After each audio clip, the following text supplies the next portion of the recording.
My students come up to me all the time after taking a semester in philosophy. There ought to be a rule. You should not be able to talk about philosophy unless you've had more than a semester of philosophy. If you haven't had any, that's fine.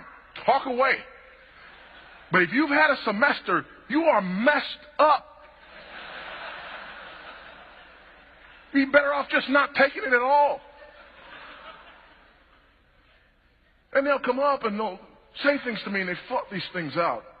And I'm on the campus to talk about these issues and dealing with apologetics, and they want to catch me alone and ask me these questions, and they look at me and they say, I just wanted to ask you that if you believe in a God that is omnipotent and omnibenevolent, then how do you reconcile the issue of theodicy? To which I respond, took a semester of philosophy, right? Well, yes, how did you know? Because if you hadn't, you'd have just said, listen, God's so powerful and so good, how come bad stuff happens?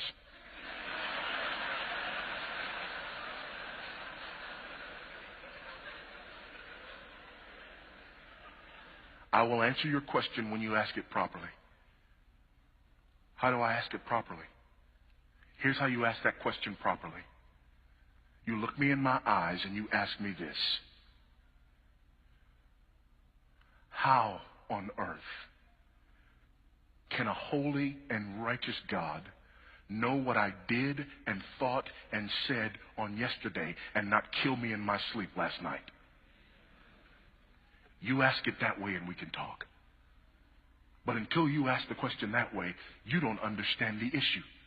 Until you ask the question that way, you believe the problem is out there. Until you ask the question that way, you believe that there are somehow some individuals who in and of themselves deserve something other than the wrath of Almighty God. Until you ask me the question that way, until you flip the script and ask the question this way and say, why is it that we are here today? Why has he not consumed and devoured each and every one of us? Why, oh God, does your judgment and your wrath tarry? When you ask it that way, you understand the issue. When you ask it the other way, you believe in the supremacy of man. How dare God not employ his power on behalf of almighty man? You flip the question around. You believe in the supremacy of Christ. How dare I steal his air? Because the last breath I took, I borrowed it from him. And I'm never going to give it back. And when you borrow something and never give it back, you're stealing.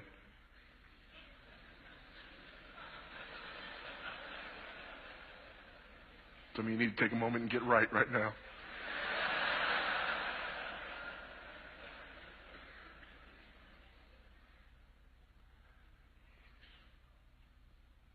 The problem is me. The problem is the fact that I do not acknowledge the supremacy of Christ in truth. The problem is I start with me as the measure of all things. The problem is I judge God based upon how well he carries out my agenda for the world. And I believe in the supremacy of me in truth. And as a result, I want a God who is omnipotent but not sovereign. If I have a God who is omnipotent but not sovereign, I can wield his power. But if my God is both omnipotent and sovereign, I am at his mercy.